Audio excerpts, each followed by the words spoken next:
शिक्षयित्री सस्मिता विश्वाल को मुख्यमंत्री शिक्षा पुरस्कार। बांकी ब्लॉक अंतर्गत सरकारी प्राथमिक विद्यालय वैदेश्वर भाटना प्राथमिक विद्यालय सहकारी शिक्षयित्री मोनालिसा सस्मिता विश्वाल को गुरु दिवस अवसर में कटक जिलापाल कार्यालय जिलापाल दत्तात्रेय भावसाहेब सिंधे श्रीमती विश्वाल को मुख्यमंत्री शिक्षा पुरस्कार प्रदान करते। अन्यतम अतिथि भावे कटक जिला शिक्षा अधिकारी नित्यानंद पारिक उपस्थित थिले।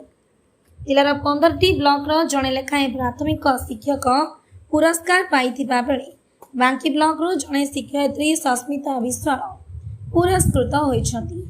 उदयनाथ सरकारी उच्च विद्यालय वैदेश्वर प्रधान शिक्षक दिलीप कुमार पैडांक स्त्री एवं नयागढ़ जिला भापुर ब्लॉक करबर पंचायत गुरुपड़ा ग्रामर शिक्षक परिवार बहु बोली खबर मिली। तांकर एही सफलता पाई बांकी विधायकों अंचल शिक्षाविद छात्र छात्री शुभेच्छा जणाइछंती। Bureau report Brahmakila news. जय जगन्नाथ। समस्त को नमस्कार।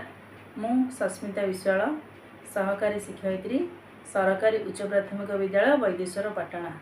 आज यही पवित्र गुरु दिवस मु मुख्यमंत्री शिक्षा पुरस्कार संबर्धित होइथिबारु निजको धन्य मन करुअछि। यही पुरस्कार श्रेय मु मोर आदरर छात्र छात्री शिक्षक शिक्षयित्री प्रधान शिक्षक एवं मु मोर परिवार को देउछि। धन्यवाद।